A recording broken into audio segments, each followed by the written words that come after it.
This is the Mercedes-AMG GT53 4MATIC Plus Coupe. If you're just like me and you like those GTS, GTC, GTR, two doors Mercedes-Benz, but you don't find it quite practical, this is the solution from Mercedes-Benz. So we've got the Coupe GT feeling, but in a four-door version. Today I'm gonna go on the road to test this GT four-door Coupe. I'm gonna test the acceleration, the handling, the fuel economy. We're gonna talk about the design, the interior, the technology. Welcome to the Torq Media channel.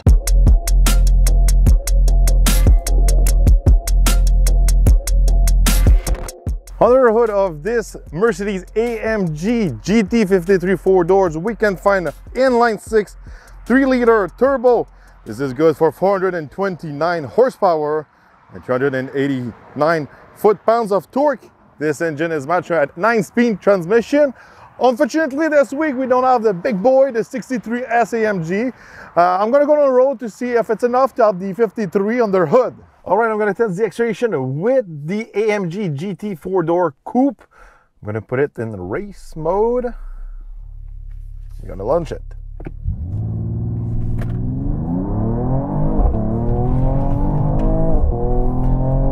There you go. You can do the 0 to 100 kilometers in about 4.5 seconds. Not the quickest in this four-door super saloon segment, I could say. Unfortunately, for 2022, there's no 63, 63S, or the other one with more than 800 horsepower. They might be back next year for the US, not sure for Canada. Obviously, for the same price, if you're looking at the competition, you can find way better performance of the line. All right, behind the wheel of this AMG GT53 four-door Coupe this week. It's a different approach, you know, for this car.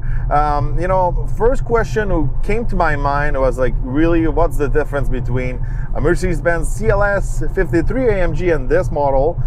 This model is a little bit more unique. It's a true AMG, I could say. It's a model from AMG. It's not just an AMG model. It's quite more special, I could say. So this model is a little bit larger and bigger than the CLS. So there's a difference right there. It doesn't really compete against models like the M5 competition or the Cadillac CT5V Blackwing and all that.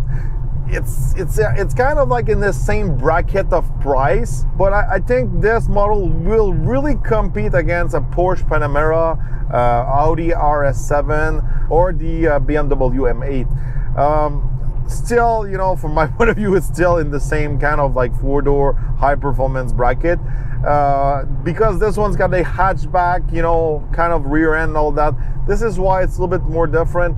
And the approach of this car, it's really like a Coupe four-door. And what I mean about a Coupe four-door, you find similar stuff you'll find in the two-door AMG GTs. So this is cool. So it's really a Coupe four-door. But driving this 53 version, from my point of view, you don't have enough power under the hood for the same price as the competition down the road. You really feel you're behind the wheel of a GT four doors, but without the big monster under the hood. So you feel really behind something with a lot of horsepower, but we don't have the big horsepower under the hood.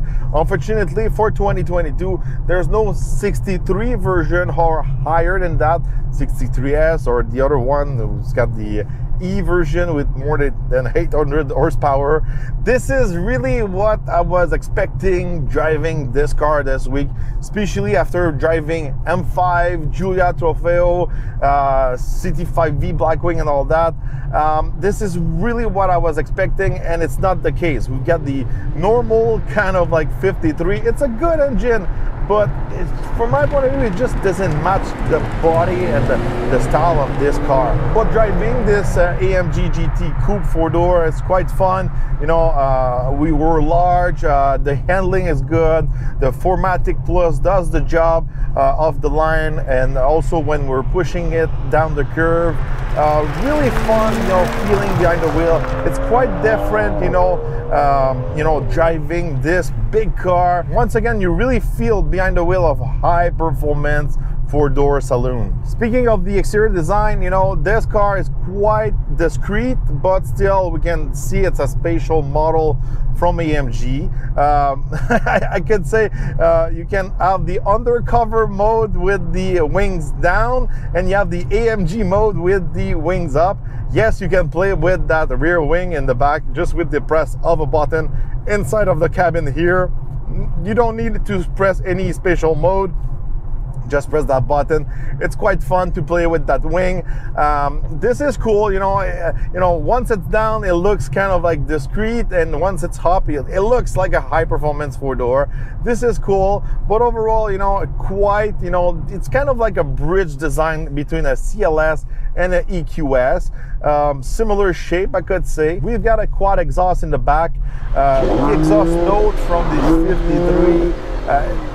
From my point of view, once again, you know, I'm a big fan of V8s. You know, I like the growling of a true V8 AMG. This is what you're expecting out of these big sedans. When they floor it on the highway and the sound come out from the exhaust, it's not what you're expecting. So I'm not a big fan of that. Something I find really cool this week is the wheel. The wheel of quite, you know, original this week.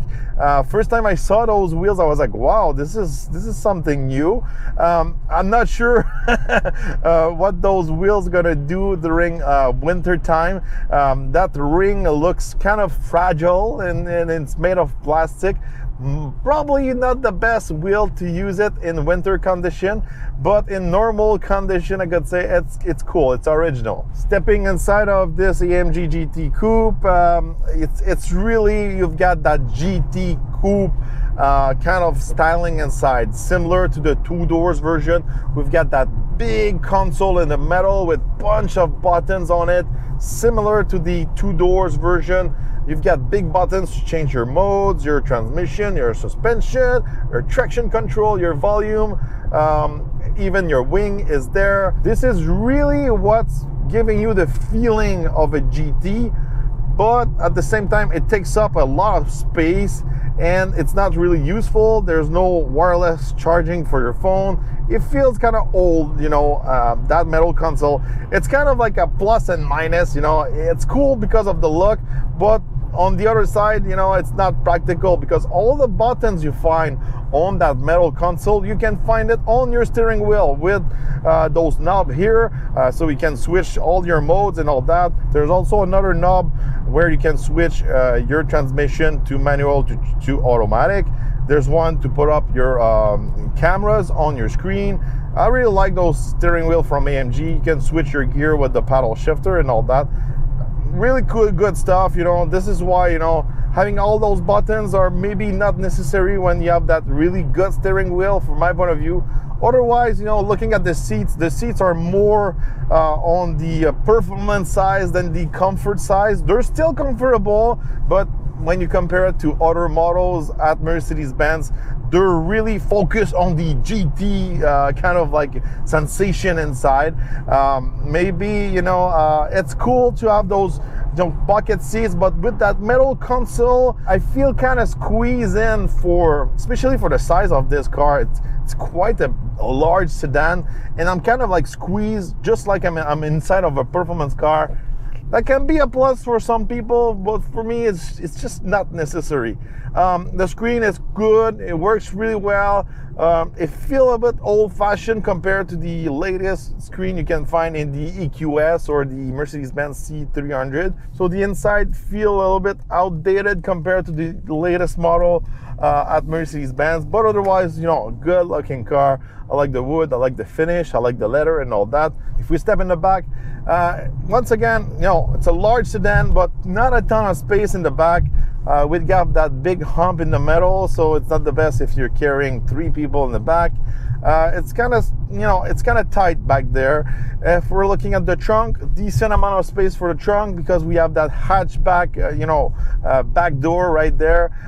Plenty of space. This is really practical. That's a big plus for this AMG GT Coupe 4-door. On the fuel economy side, this is where the 53 engine shines. This week I was averaging 11.5 liters per 100 kilometers.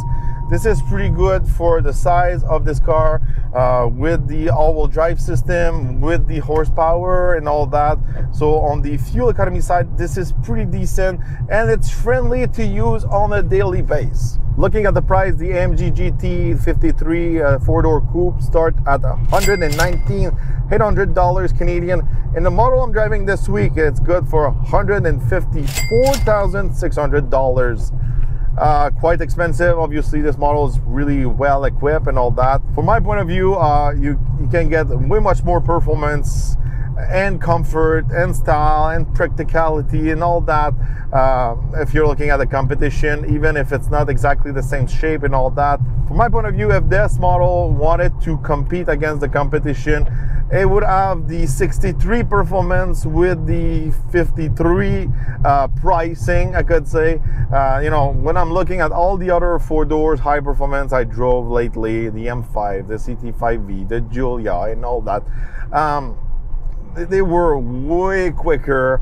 Maybe they were a little bit more thirsty, you know, to use on a daily basis. That's a big plus for this one. This one's got a good Matic plus and all that, but it's just not enough performance from my point of view for more than $150,000. Hopefully, you know, next year the 63 model will be back. You know, I know Mercedes-Benz have saying there will be no more V8s, but I've seen some rumors the 63s will be back for this model next year. Who knows? I think the 63 will be a bit more fun to drive, but once again, the 63 is super expensive. Here in Canada, it's probably a car over $200,000. So that's a lot of money. For that price, I think Mercedes-Benz wanted to do something special, a true AMG model, something different from all the other four doors in their lineup. I know what they're doing. I know they want to do something special, and that's probably the reason why it's a little bit more expensive than the normal M5 we can find on the road. So let me know in the comments, what do you think about this AMG GT four-door coupe? Is it worth it for the price with the 53 AMG performance? Let me know in the comments. Or which four-door saloon is your favorite? I want to know your opinion in the comments. Don't forget to subscribe, like, and share, and we're going to see each other on the next review.